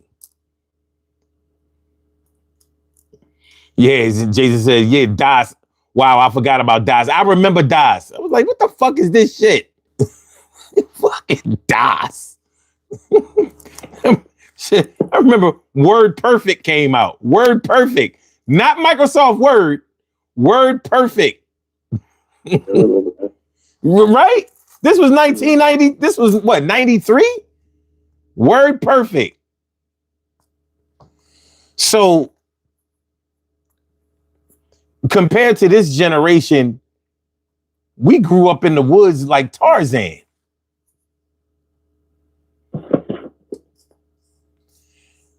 And we have to understand that. We got to upgrade. We have to upgrade our thought process. We don't have to do what they do, but we have to understand why they're doing and thinking the way that they think. We have to understand a little bit more about what drives them to think the way that they think and do the things that they do. And we'll all be better for it. Shit. You know, I mean, shit. Even we never thought about a fixed election before. These motherfuckers are literally growing up with a president who claims that that an election that he lost was stolen from him, and is making that a history lesson to be taught in schools. Like, what the fuck? That would have been unheard of when we was growing up. Totally, it's unheard of now. We like, and this motherfucker damn near 80. Well, we did have Watergate. Yes, yes. But it was the closest thing to almost having a fixed election. No, because Watergate didn't have anything to do with an election. That had nothing to do with, he was already president. He was already president 2 years into his term. So no, Watergate was a robbery. Well, a surveillance. Anyway, it didn't have anything to do with that. And he resigned. He wasn't even, put out. He was greatly encouraged to resign. And he said, all right, well, yeah, let me go ahead and do this, because he didn't want to give up them tapes. Remember, he taped everything he did. He didn't want to give up them tapes. That's where motherfuckers get that shit from. Oh, yo, she gave up the tapes on. Yeah, they got that shit from Nixon. Hours and hours and hours of tape conversations and shit like that. Yeah, he wasn't giving that shit up. But yeah, like I said, that shit was unheard of. You know what I mean? Talking about things being a hoax. Whenever somebody loses or is disappointed, everything is a hoax. And people going for this shit. But this is the age that they live in. It's lawlessness. And then you add an AI. Now what you see ain't even what you believe. We used to say seeing is believing. No, not anymore. That's done. Let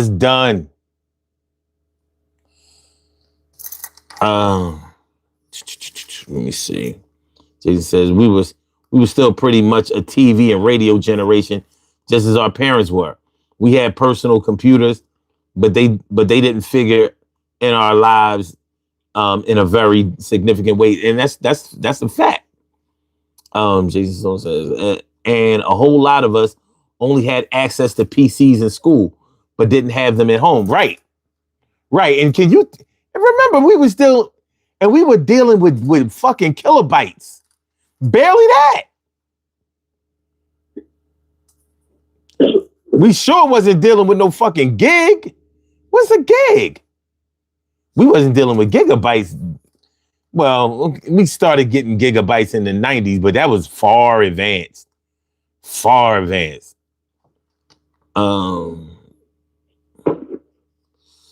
Marvina says, I'm still waiting on a Rosie from the Jetsons. Where unfortunately you can get that now, but somebody gonna lose their job over it. And the Jetsons, everybody still had a job, even though we had robots. And in this generation, robots means, yes, clean out your drawer. Take the picture of your kids and family off your desk. Turn in your badge. Oh, never mind. Here comes security. You getting escorted out.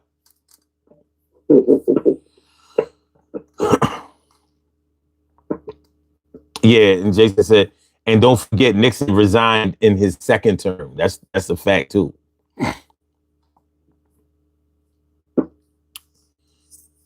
Marvin says we had clap on and clap off lamps.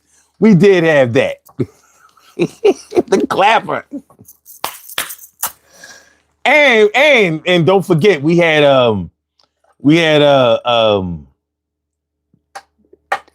Miss Cleo. Call me now. All right, anyway. So 1-900 number. Like it's just a different time. It's a different time. You know what I'm saying? Shit. We had pen pals. Pen pals. Writing to a person you don't know through the mail. The U.S. mail. Waiting to hear back from that person that you wrote. The written word. Strong. Strong then, strong now. So the biggest competition to try to teach these kids how to try to find out what's going with them about love and forgiveness is technology. We just have to incorporate that into our thought process to see how it matches up with theirs. You're right about, teaching love and and the other thing that goes along with pretty much it's just communication and having communicate with your children or your your nieces and nephews and just trying to guide them. And also, like you said, sometimes you got to observe what they're doing. You got to dumb yourself down to some things that they're either saying or they're doing or they don't have the knowledge of to try to help them out. You know what I'm saying?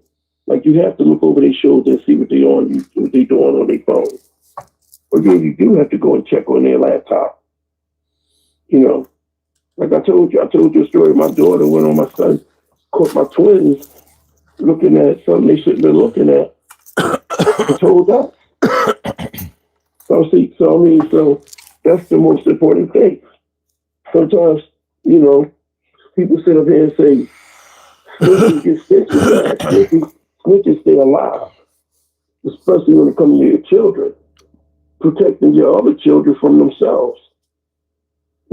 I'd rather my kids catch my kids. I'd rather my daughter or my son catch my twins or catch one of my other daughters doing something wrong and telling us than for somebody on the street to catch them.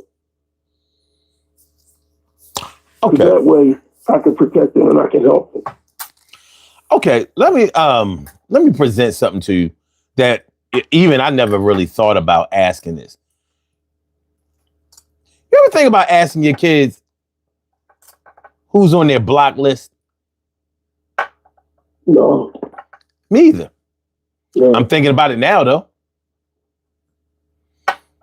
If you ask your kids who's on your block list, whether it's social media or whether it's their phone, find out. You know what I mean? We should all give this a try.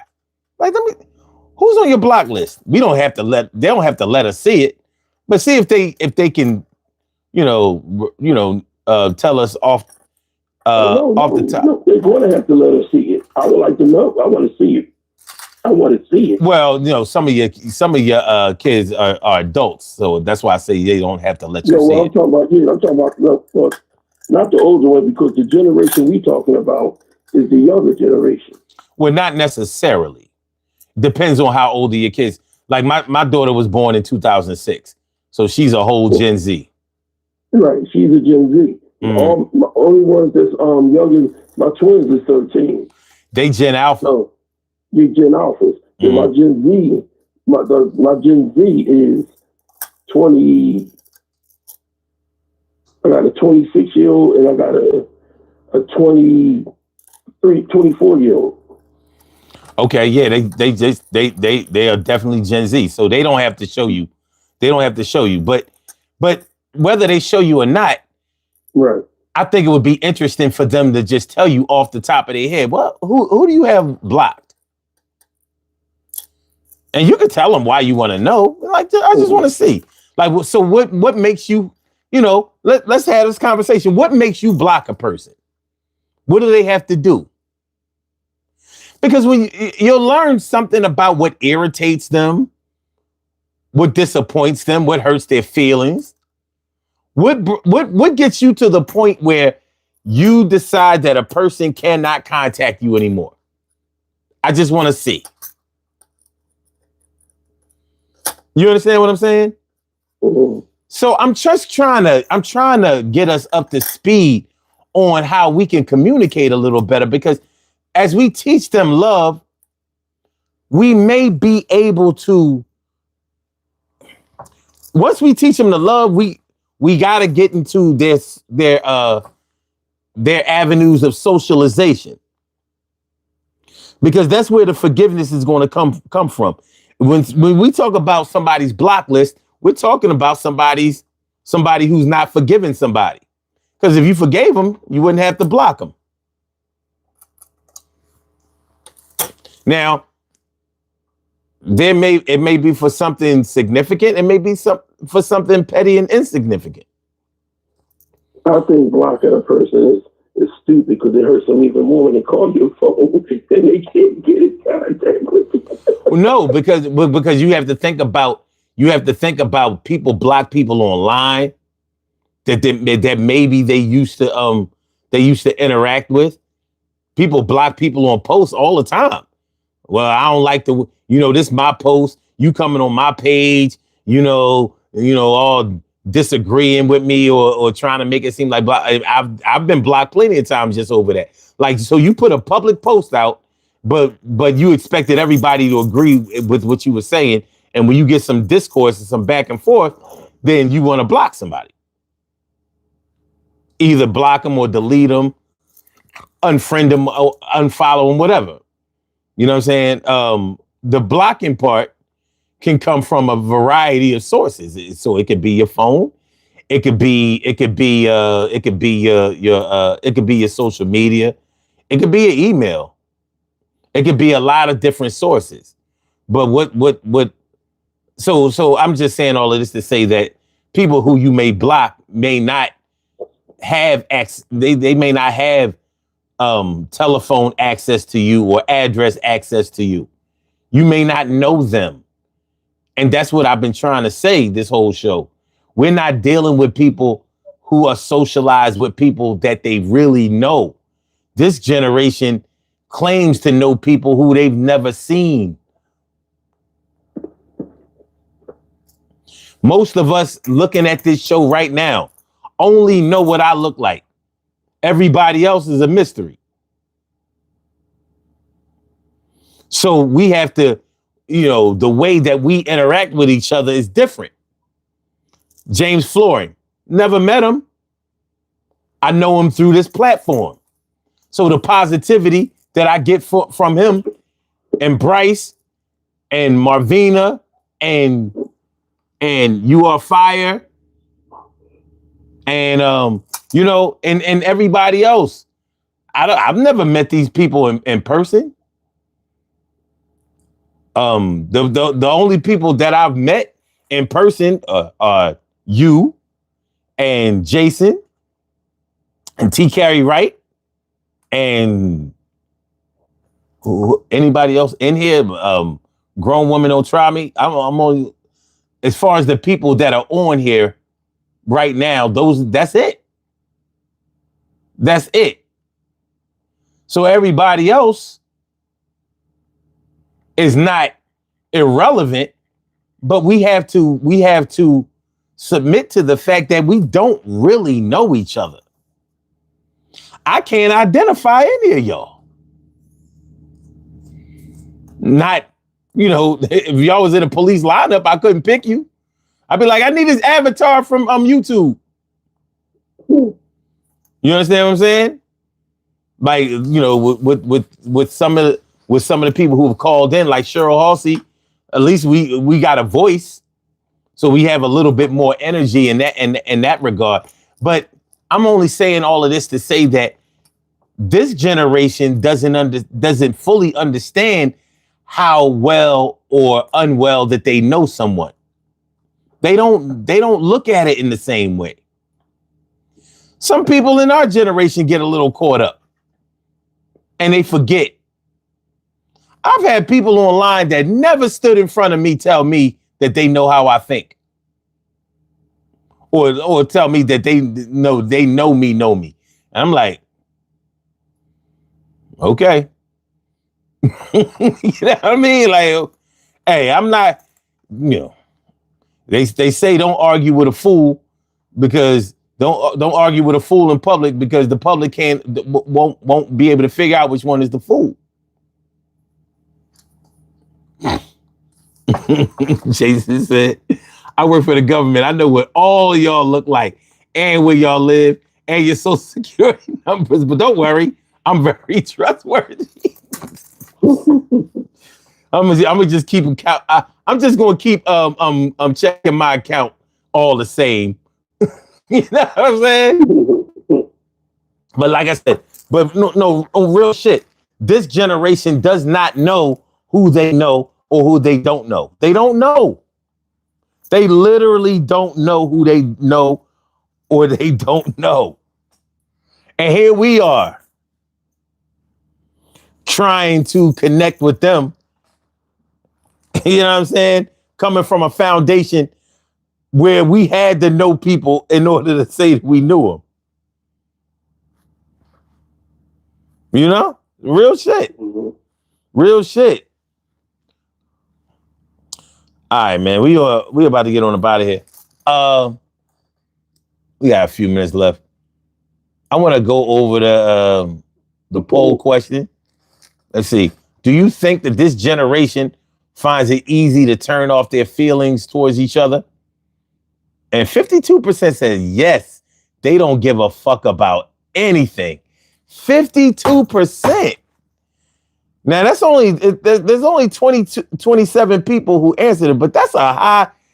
That lets you know that we do understand this shit. Or by our observation, we see that their desensitization is at a high level. That's a dangerous level, in my opinion. 30%, is that 30? Yep. 30% says no. They are really more sensitive. And I can see exactly, I know exactly what y'all mean. 11% says they don't know how to feel. And 7% says they just express themselves differently. I mean, you know, all of us, it happens.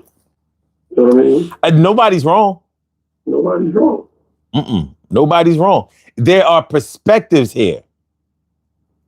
But the general consensus is that these kids, they don't give a fuck. Delete, block, unfriend, unfollow. Never see them again. Never hear from them again. Forget that they existed. Shoot, kill. Make a song about it. You know, treat it like it's a game. What them drill rappers say? No, we up 5-2. Wow. That shit terrifying. I was listening to shit. One time my daughters was up here. They dancing at the house. They playing music at a party at the house. And he was like, boy, King Von. Because I felt bad when he got killed, but little did I know this boy was a serial killer. He was killing people and happy to do it. So in the song, he said, dead ops, all my body getting headshots. I said, God damn.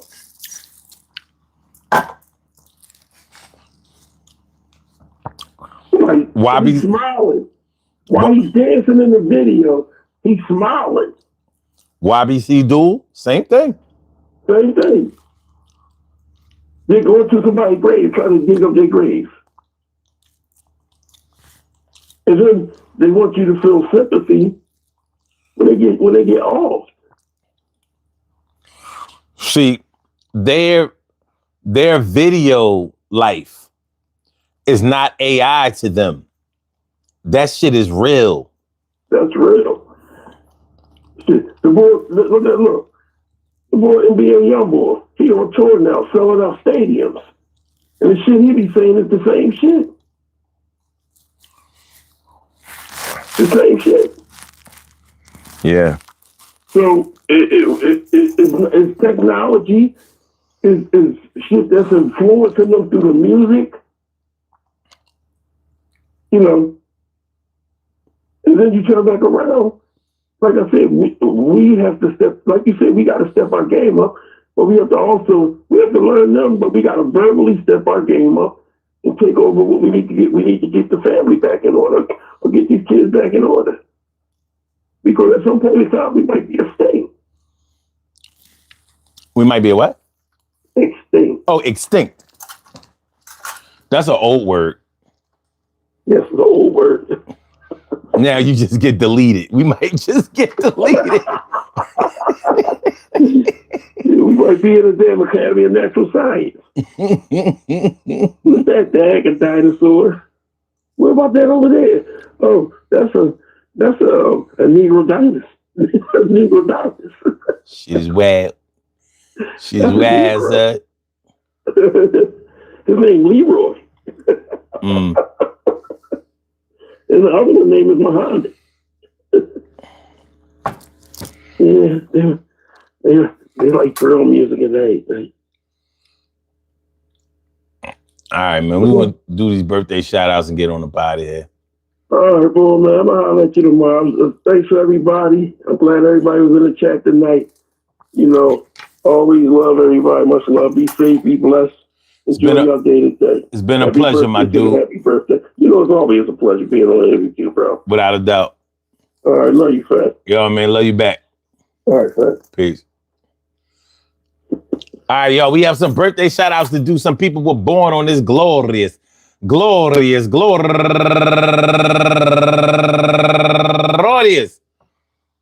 October 22nd, and they deserve to be acknowledged. Last day of Libra.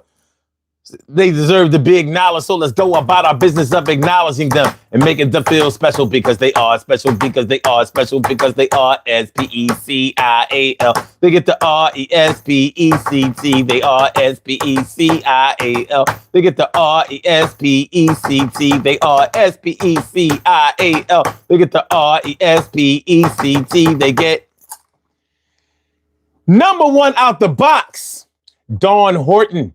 And my man, Michael Unbothered James, Cynthia Holden, Latira Williamson, and last but not least, my man, DJ Jazzy Joe Allen. My man, DJ Jazzy Joe Allen, rocking out on the last day of Libra. Scorpios kicking in tomorrow. I want to say happy birthday to all of y'all. And I hope that today finds you all in good health, happiness, mind, body, soul, and spirit. And that goes out to each and every person out there born on this glorious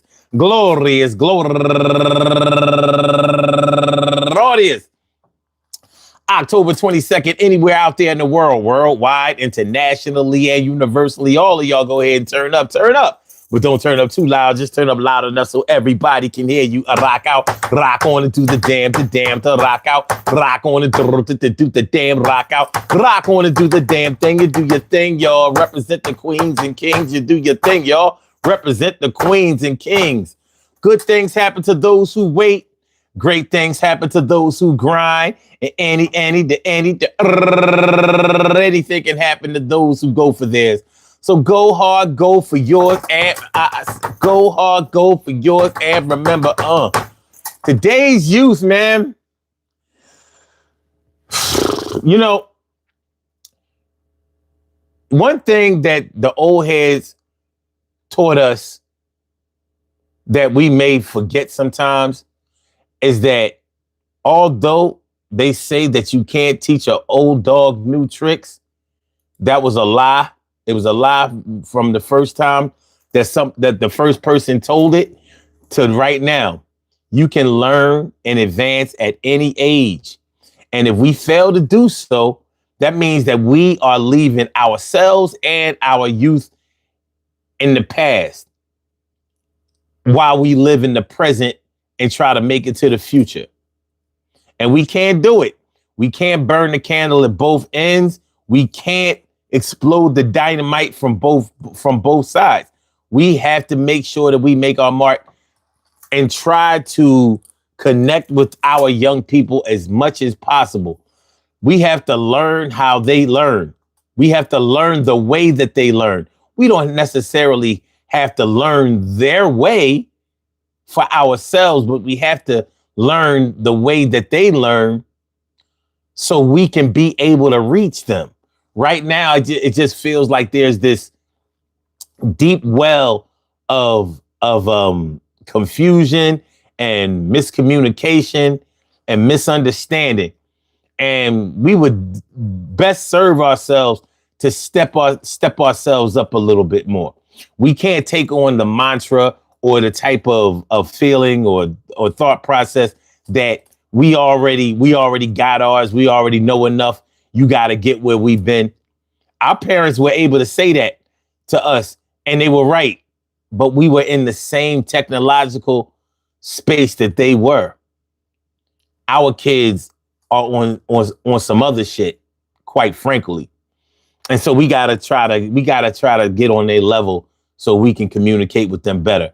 And then maybe we can teach them how to love, and we can teach them how to reduce the type of situations where they will have to forgive, but we can give them that too. Peace to all my day ones, my everydays, and my brand news. I love y'all to death. Resuscitate y'all. I love y'all right back to life. We will be back tomorrow night, 2 a.m. in the morning, Thursday going into Friday. And we will be talking about something that's hot. I hope that y'all like these conversations a lot. I appreciate y'all coming through, y'all, every night at 2. You know how we do. The conversations between me and you and whoever decides to come on through. I appreciate each and every one of y'all. We gonna make sure that we always stand tall. We living and learning. This is entertainment. I'm ready to do this thing, and I'm ready to start gaining a foot on the competition. I put it on the neck and make sure that I'm going to cash that check. And respect is something that has to be given to a dog. But I'm going to creep out through the fog and be like, yo, you thought I wasn't going to see me? I'm the Osiris of this motherfucker. Don't you see? Everything is going to be all right. I'm going to check y'all out Thursday night. Peace, y'all. Like I said, man, peace to all my day ones, my everydays, and my brand news. Hit that like button. Do me that one little solid before y'all get on about here, out of here. Hit the like button. Hopefully, you know what I mean, subscribe to the channel. But if you can't subscribe to the channel yet, if this is not your flavor yet, just hit the like button, because that ain't going to hurt nothing. It's only going to help. Yo, man, thanks for coming through, y'all. Y'all choose me. Appreciate you. Peace.